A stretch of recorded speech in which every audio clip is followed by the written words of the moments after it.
First, I'm going to defer on my side, and gentleman from Connecticut, Mr. Courtney. Thank you, Mr. Chairman. And again, I want to applaud the fact that we're holding this hearing in this committee. Back in 2009 and 10, when the Affordable Care Act was crafted with 3 different committees, it was our committee which led the way in terms of pre-existing conditions and all the patient protections, because we have jurisdiction over ERISA. Again, we actually were the place where the law was written. That was, in my opinion, one of the great steps forward of our nation in terms of social and civil rights. Again, Ms. Corlett talked about what the landscape looked like back in 2009 and 10. I brought along a flyer that that was being sold to a lot of businesses, which again brings back the bad old days. Again, it's a health plan where it's touted as great news for people who buy their own health insurance, a flexible health plan, affordable. However, if you flip to the back, it had sort of in the smaller print the fact that they may not be able to cover people who've ever had treatment for the following: AIDS, alcohol or drug dependence, cancer, COPD, connective tissue disorder, Crohn's disease, diabetes, emphysema, heart attack or stroke, hepatitis, inpatient, emotional or mental illness, organ or tissue transplant, or colitis. So if you're like an episode of Survivor and you're not in that category, however, you're still not out of the woods yet, because it also says that other individuals who are obese, underweight, or have undergone diagnostic tests for a whole variety of different illnesses, as well as expectant parents or children less than 2 months old, are also not going to be able to take advantage of that policy. And lastly, it says this list is not all inclusive. Other conditions may apply. So I mean, that's what health insurance looked like until President Obama signed the Affordable Care Act in March of 2010, which once and for all abolished this whole type of medical underwriting practice.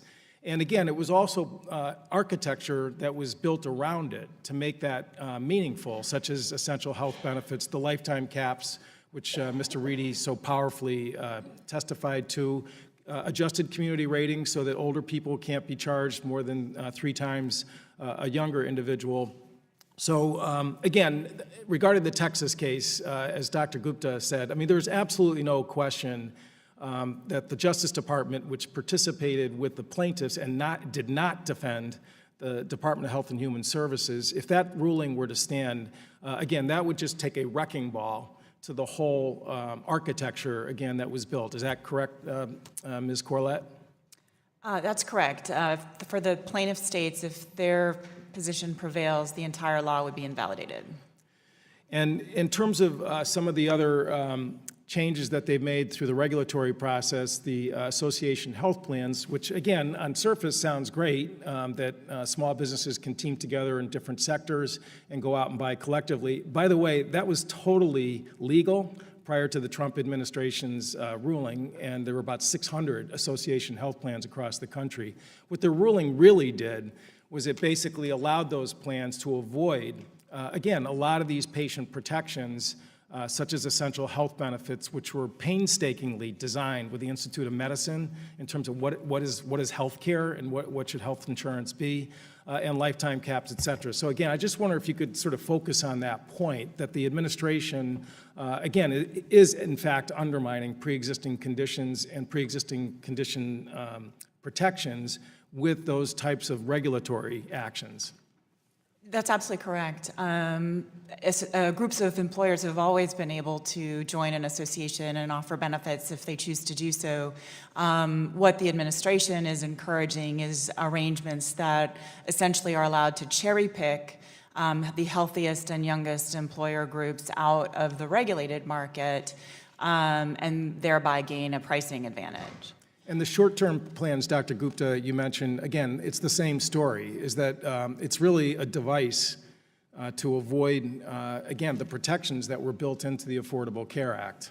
That's very true. And along with that, the other part of this is the medical loss ratio that was built into the ACA, and that is not subject to in the short-term plan. So they can have as much as 50% medical loss ratio and actually profit disproportionately out of And it. the short-term plans are really not that short. Again, when the prior administration allowed for a very short-term plan, these now almost are basically going to be sold for an entire year. Isn't that correct? Correct. They could be sold for about 364 days and then renewable afterwards. So, I mean, it's basically a whole new product. And again, we would see the bad old days in terms of, this type of laundry lists of fine print where people are going to have a rude awakening when they thought they had insurance, and in fact, it was totally useless and meaningless. I yield back.